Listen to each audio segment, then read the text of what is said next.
భారతీయులకు వీసాల కుదింపు, వీసాల జారీ భారీగా తగ్గించిన కెనడా. గతంలో దాదాపు 80% మందికి పర్యాటక వీసాలు, ప్రస్తుతం 20% కంటే దిగువకు పడిపోయిన సక్సెస్ రేటు. తిరస్కరణకు గురవుతున్న దరఖాస్తుల్లో పంజాబీలవే అధికం. భారత్ కెనడా ఘర్షణలే కారణం, మరింత కఠినంగా ట్రూడో సర్కార్. రాను రాను వీసా కోతలు తీవ్ర స్థాయికి.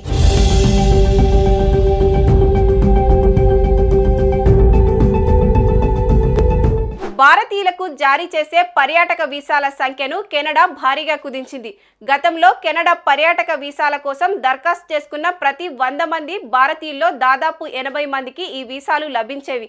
కానీ ఇప్పుడు ఆ సక్సెస్ రేటు 20% కంటే దిగువకు పడిపోయింది. ముఖ్యంగా పంజాబ్ నుంచి పర్యాటక వీసాల కోసం వచ్చే దరఖాస్తులను కెనడా పెద్ద సంఖ్యలో తిరస్కరిస్తుంది. గత కొన్ని నెలల నుంచి ఈ ధోరణి కనిపిస్తుంది.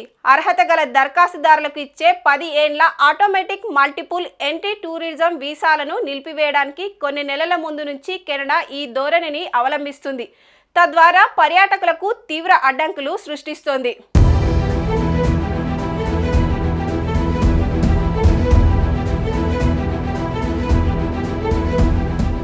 కెనడా ఇమిగ్రేషన్ విధానాలు గణనీయంగా కఠినతరమవుతున్నట్టు ఈ పరిణామాలు స్పష్టం చేస్తున్నాయి.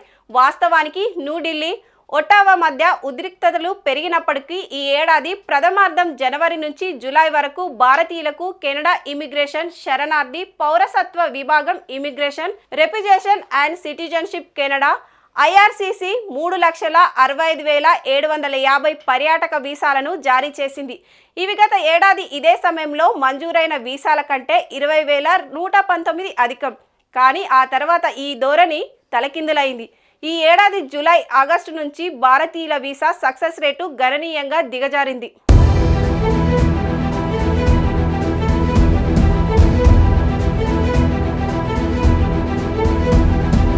Canada immigration and visa rules కఠినతరం అవడంతో భారీగా ఆస్తులున్న సంపన్న కుటుంబాలతో పాటు అధిక వేతనాలు పొందే వృత్తి నిపుణులు, ప్రభుత్వ అధికారులు లాంటి హై ప్రొఫైల్ వ్యక్తుల నుంచి వచ్చే వీసా దరఖాస్తులను సైతం ఆర్థిక కారణాలతో తిరస్కరిస్తున్నారు.